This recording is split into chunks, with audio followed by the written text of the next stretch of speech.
పెట్టేటప్పుడు వెంకటేశ్వర స్వామి బట్టలు పెట్టేటప్పుడు నా మీద 23 క్లేమోర్ మైన్స్ పెట్టి నన్ను హత్యా ప్రయత్నం చేయడానికి ప్రయత్నం చేశారు. నా కారు వచ్చి కొట్టింది. కారు పోయి ఒక రోడ్డు మీద ఒక ఇల్లు కొట్టి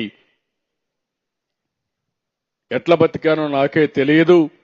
సాక్షాత్తు వెంకటేశ్వర స్వామి దిగొచ్చి నువ్వు చనిపోతే నాకు అపవాదం వస్తుందనే ఉద్దేశంతో నన్ను బతికిచ్చాడేవో కానీ నాకు తెలియదు. అదొక మిరాకల్. అయితే నేను అప్పుడు కూడా హాస్పిటల్కి వస్తే తీసుకొచ్చారు, అన్కాన్షియస్ గా వచ్చా. తీసుకొస్తే ఎస్పీని ఒక పక్క చూసా, ఇంకొక పక్క కలెక్టర్ని చూసా. ఏం జరిగిందన్నాం.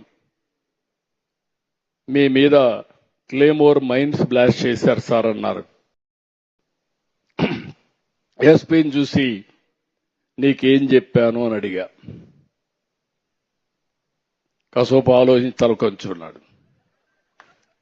ఎవరైనా కానీ ఇలాంటి దుర్మార్గం చేస్తే నేను మీకు చెప్పింది విఐపిని వేరే వాళ్ళు ప్రొటెక్ట్ చేస్తారు, చేసిన వాడిని పట్టుకునే బాధ్యత మీది. చుట్టుపక్కలంతా కూడా కార్డన్ చేసి ఎవడూ తప్పించుకోకుండా ప్రొటెక్షన్ ఇచ్చే బాధ్యత మీదని చెప్పా. ఆ మాట చెప్పినప్పుడు సార్ అంటే నువ్వు అవసరం లేదు, కలెక్టర్ ఉన్నాడు చూసుకుంటాడు, నువ్వు వెళ్ళమన్నా. అంటే నేను ప్రాణాపాయం వచ్చినా నా డ్యూటీని మరవలేదంటే అది నా పట్టుదలని మరొకసారి కొండే మీ అందరికీ విజ్ఞప్తి చేస్తున్నా.